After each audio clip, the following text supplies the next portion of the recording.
बिजली के बिना गरीब के घर में पंखा और अमीर के घर में एसी तो छोड़िए, एक छोटा सा बल्ब भी नहीं जल सकता। ये तो हम सभी को पता है। मगर बिजली से चलने वाले उपकरण बिना तार के बिल्कुल बेकार हैं, क्योंकि तार बिजली से करंट बनाने का मुख्य स्रोत है। इसलिए आज मैं आपको फैक्ट्री में बिजली की तार कैसे बनाई जाती है उसका पूरा प्रोसेस दिखाने वाला हूं। बिजली की तार बनाने के लिए सबसे पहले प्लास्टिक के दानों का कट्टा लाया जाता है। फिर कट्टे में से दानों को निकालकर एक मिक्सर मशीन के अंदर डाला जाता है। फिर सारे दानों को लगभग आधे घंटे के लिए मिक्स किया जाता है, ताकि अपने दाने थोड़े से नरम हो जाए। जब अपने दाने नरम हो जाते हैं, फिर सारे दानों को मशीन से बाहर निकालकर एक करेट के अंदर इकट्ठा कर लिया जाता है। फिर इन सादे दानों के अंदर जिस रंग की तार बनने वाली है उस रंग के थोड़े से दाने मिक्स कर दिए जाते हैं। जैसे अभी यहाँ पर नीला तार बनने वाला है। फिर सारे दानों को एक हॉपर में पलट दिया जाता है। इसके बाद तार के अंदर का जो कॉपर होता है उसके साइज को तैयार करने के लिए सबसे पहले एक स्टैंड में छोटे छोटे यहाँ पर कॉपर के रीलों को सेट किया जाता है। फिर इन सारे रीलों में से एक एक करके पतले पतले तारों को निकाला जाता है और आगे मशीन में सेट कर दिया जाता है, जिससे हमारा एक मोटा तार का बंडल तैयार होने वाला है। जैसे अभी यहाँ पर 1.5 mm का तार बनने वाला है, जिसके लिए कम से कम 24 रील लगाई गई है।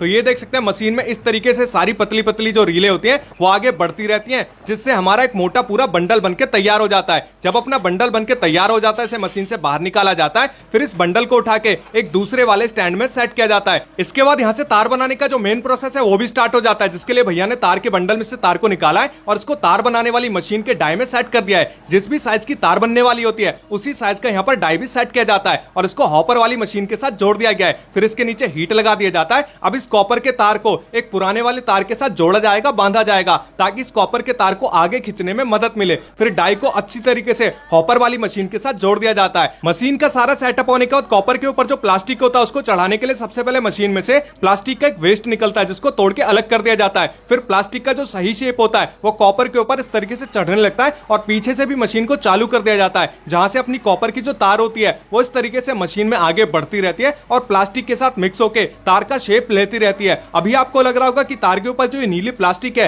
ये कहां से आ रही है। तो सबसे पहले मैंने जो आपको प्लास्टिक के दाने दिखाए थे जिसको हॉपर में पलटा गया था, ये उसी दाने का कमाल होता है। अभी ये जो तार है बहुत ही ज्यादा गर्म होता है, साथ ही में लचीला भी होता है, जिसको सख्त और मजबूत बनाने के लिए एक ठंडे पानी के चैम्बर के साथ इसको आगे भेजा जाता है, जिससे अपना तार मजबूत तो हो ही जाता है, साथ ही में किसी भी खराब कंडीशन में ना तो ये जल्दी से कटता है ना फटता है। फिर इस तार को एक काउंटिंग मशीन से गुजारा जाता है, जिसमें एक सेंसर भी लगा होता है, ताकि पता लग सके कि तार कितना मीटर तैयार हो गया है। और इस मशीन में आपको दिखाई दे रहा होगा कि 2 बड़े बड़े रोलर लगाए गए हैं, जिनका काम होता है तार को 3 बार घुमाना। पहली बार जब तार घूमता है तो तार की काउंटिंग होती है, यानी कितना मीटर तार तैयार हुआ है वो पता लग जाता है। और दूसरे वाले राउंड में जब तार घूमकर वापस ऊपर जाता है तो यहाँ पर तार की ब्रांडिंग होती है, लेबलिंग होती है, यानी तार का नाम होता है, कंपनी का नाम होता है, आईएसआई मार्क होता है, जिससे तार की क्वालिटी का पता लगता है। इसके बाद वापस तार यहाँ पर घूमकर इन दोनों रोलरों से आगे की ओर जाता है, जिससे अपना जो तार है वो बन के पूरी तरीके से आगे बाहर निकलता रहता है। अभी आपको लग रहा होगा कि तार तो पूरी